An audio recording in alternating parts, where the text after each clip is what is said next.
Hey everyone. Welcome to the Public Health Show where we answer all of your burning questions. Today, we have a very special guest, Lady G. She is here to talk about sexually transmitted infections aimed toward adolescents. First of all, I'd like to talk about the consequences of unprotected sex using the example of chlamydia. It is a common sexually transmitted infection in the United States caused by unprotected sex. I believe it also causes damage to a woman's reproductive organs while showing no symptoms, and women can also become reinfected if their partners are not treated. So true. It can also be spread through vaginal and anal sex, but it can be cured with a 7-day course of antibiotics. It appears as if the surest way to avoid chlamydia and other sexually transmitted infections is abstinence or using protection such as condoms. I heard the CDC also recommends getting tested yearly for chlamydia and all other sexually transmitted infections. Speaking of abstinence, it is very important to educate our youth about such a practice. For example, syphilis is another highly infectious disease spread through unprotected sex.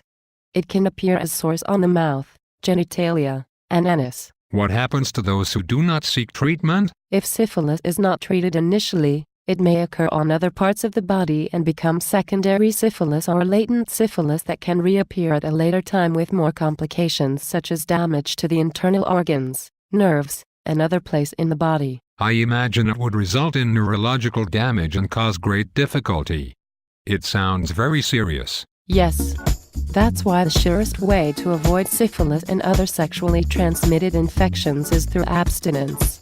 Even using a condom does not protect from sexually transmitted infections because many do not know the proper use of condoms. This is all very interesting, but do you have any ideas about how to get these messages out there to the youth? I believe a good technique would be group-based risk reduction. Oh, do you mean educating a group of people, such as teenagers, at once so they all learn together? That is exactly what I mean. For example, we could educate teens on HPV.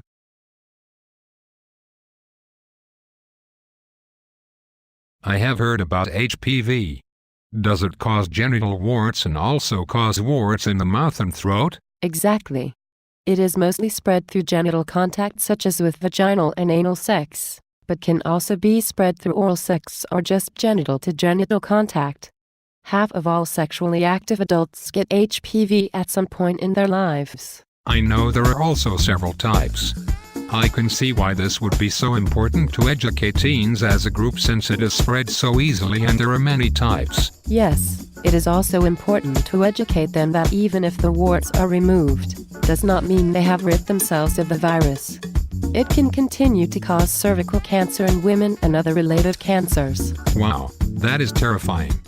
Do you know of any other ways to educate the public, Lady G? Well, I believe individual-based comprehensive risk reduction programs would be most beneficial.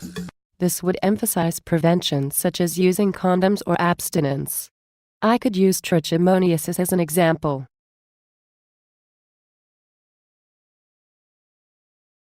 Yes, condom use would be very important with this one because it is very common.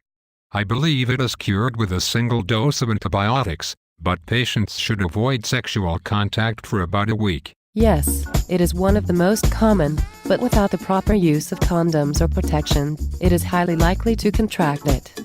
Additionally, just because it is curable does not make it less of a threat because 30% of the infected do not know that they have it.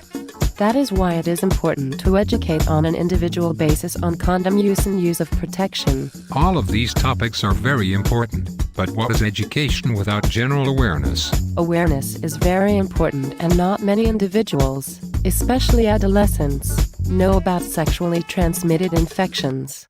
Another infection we have not yet talked about is gonorrhea. Oh yes. This one has some very scary symptoms that are prominent in males. That's right. There is often yellow or green discharge from the penis with this one, and most women have no symptoms at all, but may have painful urination.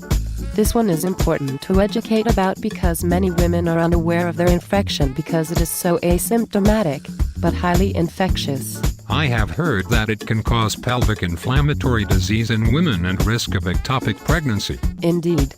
That is why we need to increase awareness of all of these sexually transmitted infections. Many of them have no symptoms in either sex and are highly infectious with many complications. Well, Lady G, I thank you for your time and knowledge on the matter. Thank you all for tuning in to the Public Health Show, and may your genitals remain out of harm's way.